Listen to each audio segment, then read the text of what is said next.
ये क्या है? भाई तुम कौन हो?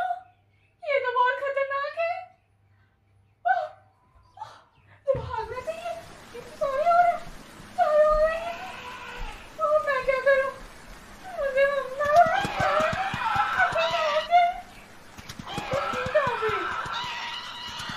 जुरासिक पार्क, मतलब हम डायनासोर्स के वर्ल्ड में हैं। तो आज हम आपको इंफॉर्मेशन देंगे डायनासोर के बारे में। जैसे कि आप देख सकते हैं कि हम आए हुए हैं जुरासिक पार्क में। तो क्या आप हमारे साथ डायनासोर के बारे में इंफॉर्मेशन लेना चाहते हैं?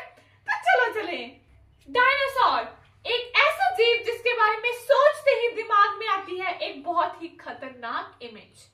डायनासोर दो शब्दों से मिलकर बना है, डायनोस एंड सॉरस, जिसमें डायनोस का मतलब है बहुत ही खतरनाक और जबकि सॉरस का मतलब है एक छिपकली, यानी कि एक बहुत ही खतरनाक छिपकली। इन डायनासोर्स की 1000 से भी ज्यादा स्पीशीज पाई जाती हैं, पर इन सब डायनासोर्स में से सबसे हिंसक और खतरनाक डायनासोर थे टायरेनोसॉरस, यानी कि हम सबके प्यारे टी-रेक्स। टी-रेक्स एक नॉन वेजिटेरियन फैमिली से बिलोंग करते हैं, यानी कि ये एक मांसाहारी डायनासोर है। टी-रेक्स का वजन 6000 किलोग्राम से भी ज्यादा का है, जबकि इसकी हाइट है 45 फीट की। टी-रेक्स के अगले पैर बहुत छोटे हैं और पिछले पैर बहुत बड़े हैं, शायद आगे के पैर में पोलियो हो गया हो। टी-रेक्स एक बहुत हिंसक जानवर है और ये शिकार करता है। टी-रेक्स जो अपने आगे आने वाले किसी भी शिकार को नहीं छोड़ता। इस डायनासोर ने पूरे जुरासिक काल में जितनी तबाही मचाई उतनी शायद ही किसी ने मचाई होगी। तो मिलिए अब हमारे स्टेगोसॉरस भाई से। ये भाई देखो कितने गेंडे जैसे मोटे हैं। ये शाकाहारी है, यानी कि ये एक वेजिटेरियन फैमिली से बिलोंग करते हैं। इनके सिर पे देखो कितने सारे सींग दिखाई दे रहे हैं। लगता है इन्होंने यूनिकॉर्न से चुराए होंगे ये सींग। ये बहुत मासूम है और इन्हें अकेला रहना पसंद है। अरे ये ईगल कहां से आई? वो भी जुरासिक पार्क में। मैं ईगल नहीं, मैं टेरोसॉरस हूँ। ओहो, टेरोसॉरस, यानी कि ये ऐसा डायनासोर है जो हवा में उड़ता है।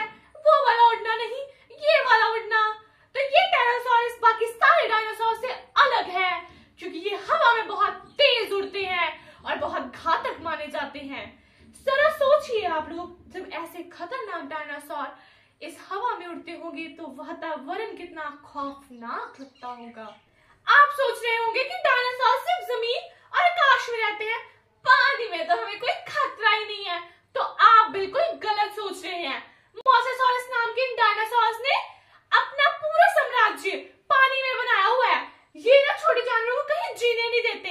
इन्होंने नदी से लेकर सागर तक सारी जगह खौफ का वातावरण फैलाया हुआ है और जैसे ही कोई जानवर पानी में आता है ये इन्हें अपने जबड़ों में दबोच लेते हैं। क्यों भाई? पेशेंस नहीं है तुझमें? तुझे पेशेंस नहीं सिखाया किसी ने? और ऊपर से देखो, इसकी तो लंबाई 17 मीटर की है। ये है हम सबके प्यारे और मेरे सबसे ज्यादा फेवरेट ब्राकियोसॉरस। ब्राकियोसॉरस एक शांति प्रिय डायनासोर है। ये शाकाहारी है, यानी कि ये एक वेजिटेरियन फैमिली से बिलोंग करते हैं। इनकी गर्दन तो देखो कितनी ज्यादा लंबी है। इनको किसी की बात में कोई इंटरेस्ट नहीं है। ये सिर्फ पेड़ पर लगे रसीले पत्ते खाकर अपना जीवन गुजारते हैं और इन्हें अकेला रहना पसंद है।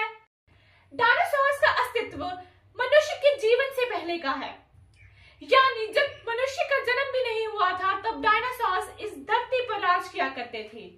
डायनासोर्स का जन्म 24 करोड़ साल पहले हुआ और इन्होंने 17 करोड़ साल तक धरती पर अपनी हुकूमत चलाई और करीब 6.5 करोड़ साल पहले ये विलुप्त हो गए।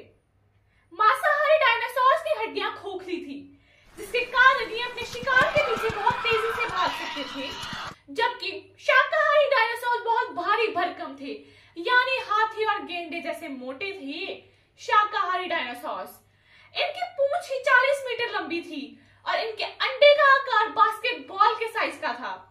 शाकाहारी डायनासोर्स एक दिन में 1000 किलो तक खाना खा जाते थे, जबकि मांसाहारी डायनासोर्स एक दिन में 10,000 किलो तक खाना खा जाते थे। बाप रे बाप, इतना खाना खाते थे ये डायनासोर्स। इन डायनासोर्स को किसी ने देखा भी नहीं है, पर फिर भी सब लोग इनसे डरते हैं। क्यों? खौफ, डायनासोर्स का खौफ। सबसे तेज भागने वाले डायनासोर की स्पीड 70 किलोमीटर प्रति घंटे की थी। जो भी डायनासोर्स के बारे में पता चला है ये इनके फॉसिल से पता चला है। इनके फॉसिल्स में इनकी हड्डियां, पैरों के निशान और दांत शामिल हैं। वैज्ञानिकों का मानना है कि इस धरती से डायनासोर्स विलुप्त 6.5 करोड़ साल पहले हुए। इन डायनासोर्स के विलुप्त होने का कारण था 10 किलोमीटर के आकार का एक बहुत बड़े उल्कापिंड का धरती से टकराना। जब ये उल्कापिंड धरती से टकराया तब इसकी स्पीड 180 ट्रिलियन की फोर्स से भी ज्यादा की थी।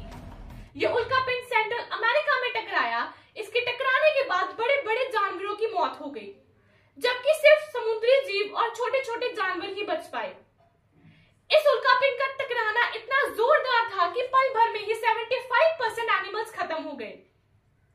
ये उल्कापिंड के टकराने के कारण पूरे वायुमंडल में बहुत ज्यादा धुआं फैल गया और जहां ये उल्कापिंड टकराया वहां एक बहुत बड़ा गड्ढा हो गया।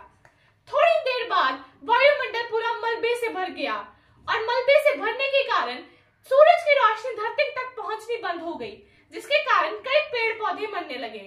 उसके बाद पहले शाकाहारी और फिर मांसाहारी डायनासोर्स भी मरने लगे। कई वैज्ञानिकों का ये भी मानना है कि धरती से उल्कापिंड टकराने से पहले ही धरती के जलवायु में परिवर्तन आ रहा था।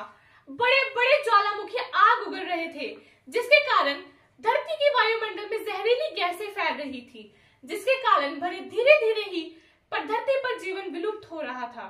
कई वैज्ञानिकों का तो ये भी मानना है कि हाई रेट पे वोल्केनिक इरप्शंस होने के कारण और सी लेवल में बदलाव आने के कारण डायनासोर्स विलुप्त हो गए। जब उल्कापिंड धरती से टकराया तो धरती पर सुनामी, ज्वार भाटा और भूचाल जैसी कई विपदाएं आनी शुरू हो गई, जिसके कारण धरती पर जीवन विलुप्त होना शुरू हो गया। डायनासोर्स के फॉसिल लगभग हर कॉन्टिनेंट में पाए गए हैं। डायनासोर का सबसे बड़ा फॉसिल अमेरिका के वायोमिंग राज्य में पाया गया है और भारत के गुजरात में भी डायनासोर का फॉसिल पाया गया है, जो 7 करोड़ साल पुराना है।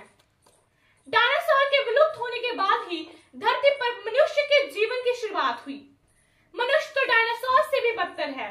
डायनासोर्स ने तो नेचर के साथ कोई खिलवाड़ भी नहीं किया था, फिर भी नेचर ने डायनासोर्स को इतनी घातक मौत दी। आप सोचिए, हम इंसान तो रोज नेचर के साथ खिलवाड़ करते हैं, हमारा क्या होगा?